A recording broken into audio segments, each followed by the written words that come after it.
ിലേക്ക് വന്നു ചേരുന്നുണ്ട്. മീനച്ചിലാർ എന്നാണ് ആ നദിയുടെ പേര്. ആ മീനച്ചിലാറിന്റെ ഇരു കരകളിലും താമസിക്കുന്ന ജനങ്ങളുടെ ജീവിതമൊക്കെ വരച്ചു കാട്ടിയ വിശ്വോത്തര കൃതി ദ ഗോഡ് ഓഫ് സ്മോൾ തിങ്സിലൂടെയും കുമരകം ലോക ശ്രദ്ധയിലേക്ക് വരികയുണ്ടായി. ലോക ടൂറിസം ഭൂപടത്തിൽ ഇടം പിടിക്കുകയുണ്ടായി.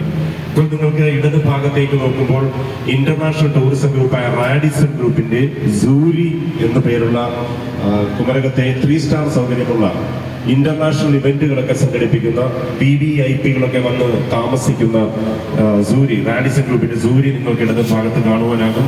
ഈ റാഡിസനെ കൂടാതെ കാസിനോ, അബാദ്, താജ്, അങ്ങനെ നിരവധിയായ ഇന്റർനാഷണൽ ഗ്രൂപ്പുകളെ വില്ലകളും റിസോർട്ടുകളും ഒക്കെ കൊണ്ട് സമ്പന്നമാണ് ഈ കുമരകം എന്ന് പറയുന്ന ഈ ഒരു നമ്മൾ സഞ്ചരിച്ചു കൊണ്ടിരിക്കുന്ന ഈ കായൽ തീര കാർഷിക ഗ്രാമം. അത്തരത്തിലേക്ക് ഇവിടെ ടൂറിസം ഡെവലപ്പായിരിക്കുന്നു. ആ ഡെവലപ്പാകുവാനുണ്ടായ കാരണമാണ് നേരത്തെ പറഞ്ഞത് മുൻ പ്രധാനമന്ത്രി AB വാജ്പേയിയുടെ സന്ദർശനവും അതോടൊപ്പം അരുന്ധതി റോയിയുടെ the God of small things എന്ന പുസ്തകവും. ഇന്നിപ്പോൾ കുമരകത്തിന്റെ ഒരു ടൂറിസം മേഖലയിലെ ഒരു റേഞ്ച് മനസ്സിലാവുന്നതിലേക്കായി 1-2 ഉദാഹരണങ്ങൾ നിങ്ങളുടെ അറിവിലേക്കായി പങ്കുവയ്ക്കാം. ഒരുപക്ഷെ നിങ്ങൾ വാർത്തകളിലൂടെയൊക്കെ അറിഞ്ഞ കാര്യം തന്നെയായിരിക്കും. 2024 നടന്ന G20 ഉച്ചകോടി, ലോകത്തിലെ ഏറ്റവും പ്രബലരായ രാജ്യങ്ങളുടെ കൂട്ടായ്മയായ G20 ഉച്ചകോടിയുടെ ഒരു പ്രധാനപ്പെട്ട സെഷൻ 2024 നടന്നത് നമ്മളിപ്പോൾ സഞ്ചരിച്ചുകൊണ്ടിരിക്കുന്ന ഈ കുമരകത്ത് വെച്ചായിരുന്നു.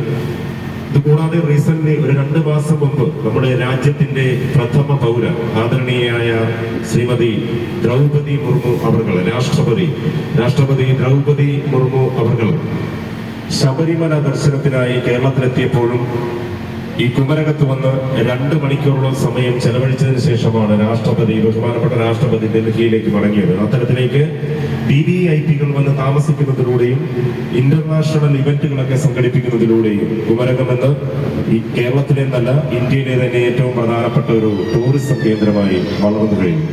കുമരകത്തിന്റെ ഒരു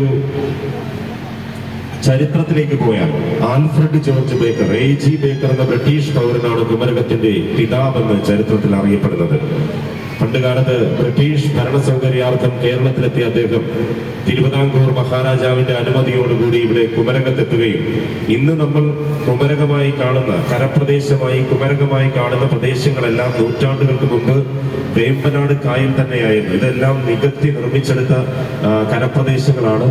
അപ്പോ Alfred George Baker, AG Baker എന്ന ബ്രിട്ടീഷ് പൗരൻ ഇവിടെ എത്തുകയും അദ്ദേഹം കായലിൽ, വേമ്പനാട് കായലിൽ ചുറ്റോട് ചുറ്റും മൺചിറകൾ, വണ്ടുകൾ നിർമ്മിച്ച് ഉള്ളിലെ വെള്ളം വറ്റിച്ച് കായൽ നെൽകൃഷിയും മറ്റനുബന്ധ കൃഷികളുമൊക്കെ ചെയ്ത് കണ്ടൽ ചെടികളൊക്കെ വെച്ച് പിടിപ്പിച്ച് കുമരകത്തെ ഇന്നീ കാണുന്ന രൂപത്തിലേക്ക് പരുവപ്പെടുത്തിയെടുക്കുവാൻ അടിത്തറ പാകിയത് ആൽഫ്രഡ് ജോർജ് ബേക്കർ അല്ലെങ്കിൽ AG ബേക്കർ എന്ന ബ്രിട്ടീഷ് പൗരനെന്നാണ് ചരിത്രരേഖ പറയുന്നത്. അതുകൊണ്ട് തന്നെ അദ്ദേഹത്തെ കുമരകത്തിന്റെ പിതാവെന്നാണ് ചരിത്രത്തിൽ അറിയപ്പെടുന്നത്. അന്ന് അദ്ദേഹം ഇവിടെ വന്നപ്പോൾ അദ്ദേഹത്തിന്റെ താമസ സൗകര്യത്തിനായി നിർമ്മിച്ച ബംഗ്ലാവാണ് ഇന്ന് താജ് ഗ്രൂപ്പുകാർ അത് റിനോവേറ്റ് ചെയ്ത് അതിന്റെ എല്ലാവിധ പഴമയും നിലനിർത്തിക്കൊണ്ട് തന്നെ താജിന്റെ ഹോട്ടൽസ് സമുച്ചയമായി ഇന്നും കുമരകത്ത് പ്രവർത്തിച്ചു വരുന്നത്.